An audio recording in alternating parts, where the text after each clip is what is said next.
देखिए बच्चों, इस चैप्टर में हमको परमाणु की संरचना के बारे में पढ़ना है कि स्ट्रक्चर ऑफ एटम कि जो परमाणु हम पिछले अध्याय में हमने पढ़ा है कि परमाणु क्या होता है, उसको हम अपनी नग्न आँखों से नहीं देख सकते हैं और पदार्थ का वह कण है सबसे छोटा जिसको कि हम विभाजित नहीं कर सकते हैं। ठीक है, ये हमने इसमें पढ़ा है। अब हम क्या पढ़ेंगे इसमें कि इसकी संरचना कैसी है, कैसा है ये परमाणु, किन चीज़ों से मिलकर बना है।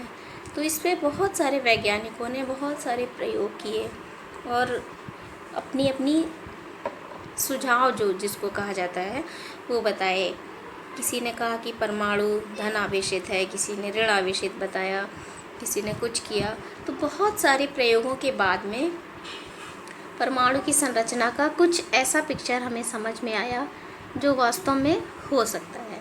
वो क्या है, इसको हम अभी पढ़ते हैं। देखिए, परमाणु की संरचना क्या थी, इसको डाल्टन ने भी काफ़ी दिया था हमें। डाल्टन के परमाणु सिद्धांत के बारे में हमने पढ़ा है, जिसके अनुसार क्या परमाणु अविभाज्य और अविनाशी है, जिसका विभाजन नहीं हो सकता और अविनाशी है। लेकिन परमाणु के भीतर दो मूल कणों इलेक्ट्रॉन प्रोटॉन की खोज ने डाल्टन के परमाणु सिद्धांत की इस धारणा को गलत साबित किया, है ना। अब ये जानना बहुत आवश्यक था कि इलेक्ट्रॉन प्रोटॉन परमाणु के भीतर किस तरह से व्यवस्थित हैं, कैसा है उनका अरेंजमेंट, क्या क्रम में परमाणु में इलेक्ट्रॉन और प्रोटॉन सजे रहते हैं। उसके लिए सबसे पहले एक वैज्ञानिक थे जे टॉमसन, उन्होंने हमको एक मॉडल दिया था। जे टॉमसन पहले एक वैज्ञानिक थे जिन्होंने परमाणु की संरचना से संबंधित पहला मॉडल प्रस्तुत किया था। तो इनके मॉडल में क्या था उसको हमें देखना है। देखिए, ये टॉमसन का परमाणु मॉडल था, ये कुछ तरबूज के आकार का था। तरबूज जब हम काटते हैं तो उसमें इस तरह से बीज होते हैं अंदर, आपने देखे होंगे।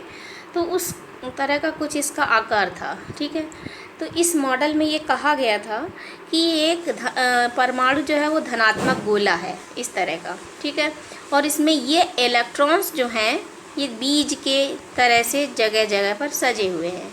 ये टॉमसन ने सबसे पहला परमाणु का एक मॉडल प्रस्तुत किया था हम लोगों के सामने।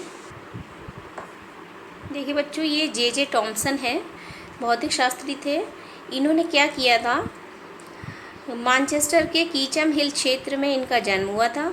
इलेक्ट्रॉन की खोज के कारण 1906 में इनको नोबेल प्राइज़ मिला था। ठीक है, 35 साल तक इन्होंने कैम्ब्रिज में कैवेंडिश प्रयोगशाला में निदेशक रहे और शोध किए। बहुत सारे शोध से ही बहुत सारे विज्ञान के आविष्कार हुए हैं और इसमें जे टॉमसन ने अपना बहुत बड़ा योगदान दिया हमें अपना परमाणु मॉडल प्रस्तुत करने में करके।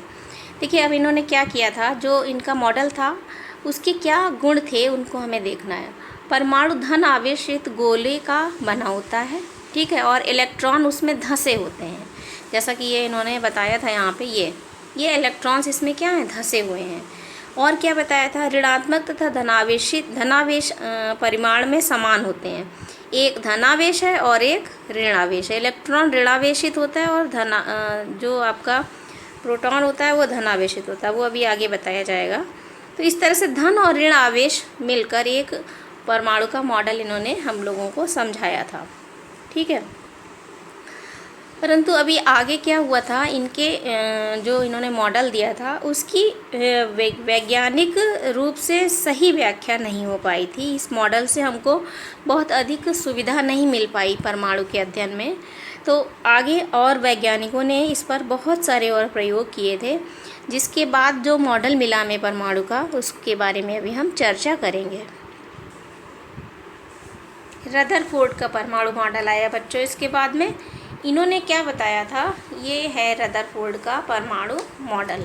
इन्होंने क्या किया था, सोने की परत पर अल्फा कणों का प्रकीर्णन किया था। ठीक, सोने की एक पन्नी ले ली थी पतली और उस पर इन्होंने एक प्रयोग किया था।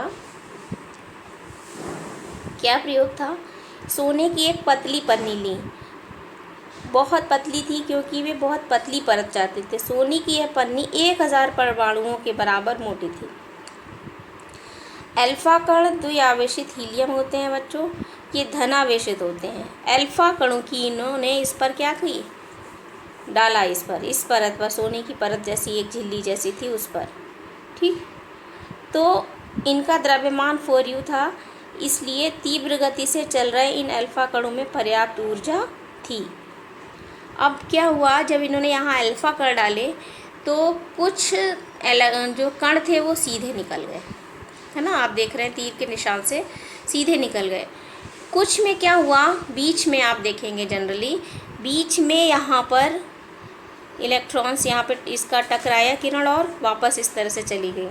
तो इससे क्या हम सिद्ध कर सकते हैं कि यहाँ पर बीच में एक धनावेशित भाग था जो कि बहुत अधिक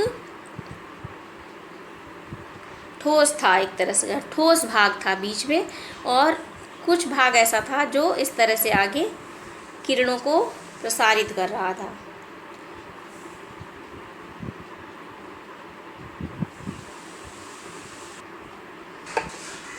देखिए इस प्रयोग से जो परिणाम निकले वो क्या थे, तेज गति से चल रहे अल्फा कण सोने की पन्नी से सीधे निकल गए। आप देख रहे हैं इस तरह से ज़्यादातर सब सीधे निकल गए। 1200 में से एक कण जो है वो वापस आया है ना।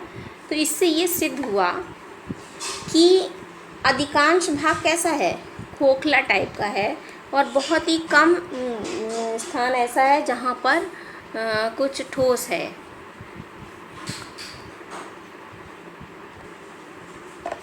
देखिए परमाणु के भीतर का अधिकतर भाग खाली है क्योंकि अधिकतर अल्फा कण बिना विक्षेपित हुए सोने की पन्नी से बाहर निकल जाते हैं।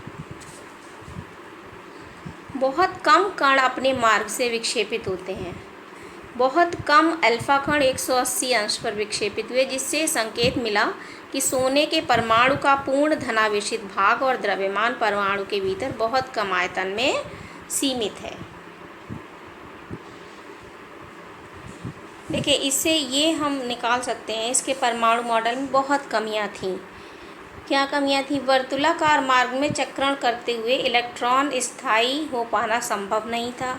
कोई भी आवेशित कण गोलाकार कक्ष में त्वरित होगा। त्वरण के दौरान आवेशित कणों से ऊर्जा का विकिरण होगा। इस प्रकार स्थायी कक्ष में घूमता हुआ इलेक्ट्रॉन अपनी ऊर्जा विकिरित करेगा और नाभिक से टकरा जाएगा।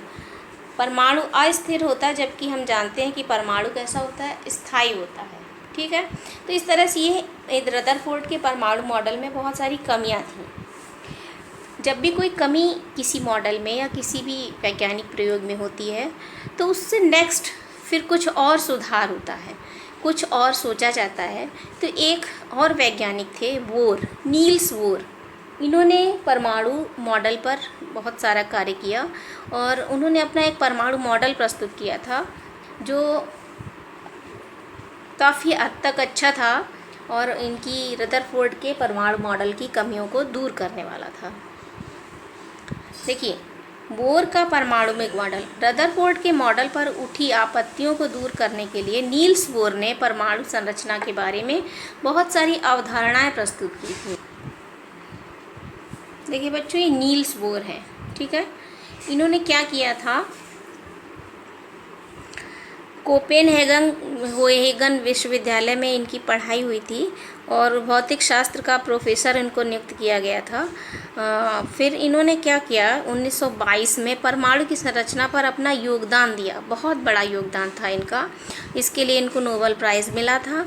इन्होंने 3 पुस्तकें प्रकाशित की थी, the theory of spectra and atomic constitution, atomic theory, और द डिस्क्रिप्शन ऑफ नेचर। ठीक है, ये इनका यहाँ पर क्या था, योगदान था हमारे विज्ञान में। ठीक, अब इन्होंने क्या किया था उसका मैं आपको बताती हूँ। इनका परमाणु मॉडल किस तरह, ये इनका बोर का परमाणु मॉडल था। बहुत ध्यान से देखिए क्योंकि यही हमारे इसका परमाणु का आधार है। आज भी इससे हम बहुत कुछ प्राप्त करते हैं और इसी से पढ़ाई करते हैं। देखिए ये इनका जो मॉडल था, इसमें इन्होंने बताया था यहाँ पर एक नाभिक होता है जो काला काला दिख रहा है, और नाभिक में इलेक्ट्रॉन प्लस प्रोटॉन होते हैं, प्रोटॉन प्लस न्यूट्रॉन होते हैं, प्रोटॉन प्लस न्यूट्रॉन इस नाभिक के अंदर होते हैं। ये जो कक्षाएं बनी हुई हैं इनके नाम हैं, पहली कक्षा के, एन n क्या है, कक्षाओं के नाम दिए गए। n बराबर 1 का मतलब पहली कक्षा, n बराबर 2 का मतलब दूसरी कक्षा, n बराबर 3 तीसरी, n बराबर 4 चौथी। और इनके कक्षों के नाम है k पहला कोश, k कक्ष या कोश, l m और n, ये आपको याद करने पड़ेंगे। ठीक है, इन कक्षाओं के जो नंबर हैं वो आपको k बराबर 1 हो गया, l 2, m 3 और n 4। ठीक है, इन कक्षाओं में इलेक्ट्रॉन्स चक्कर लगाते हैं। क्या करते हैं, इलेक्ट्रॉन चक्कर लगाते हैं। ठीक है, और उसके लिए एक नियम है, उसको बोरबरी नियम कहते हैं, मैं अभी बता रही हूँ। इन कक्षाओं में इलेक्ट्रॉन्स कितने होंगे वो हमें देखने होंगे। तो परमाणु जो है वो मुख्य 3 कणों से मिलकर बन गया, प्रोटॉन, न्यूट्रॉन और इलेक्ट्रॉन। ठीक है, इन 3 से मिलकर हमारा परमाणु बना होता है। तो उसमें प्रोटॉन और न्यूट्रॉन तो हमारे नाभिक में है, और इलेक्ट्रॉन्स क्या करते हैं, इनमें कक्षों में चक्कर लगाते हैं। ठीक है,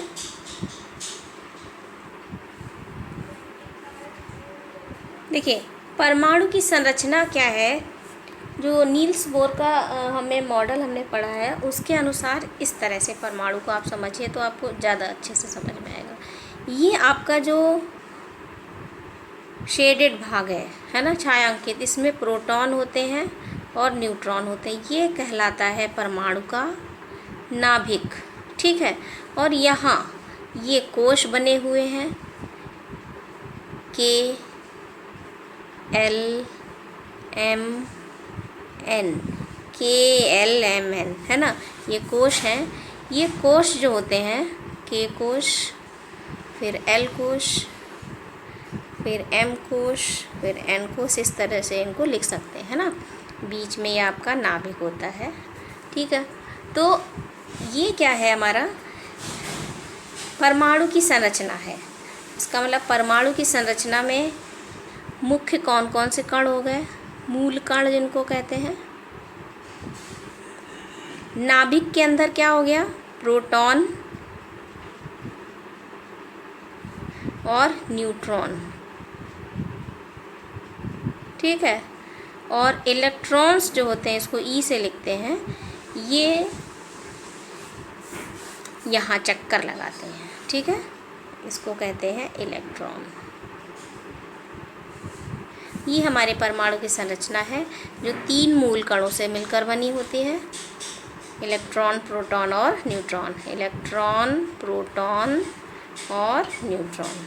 ठीक है, ये नाभिक के अंदर होते हैं इतने।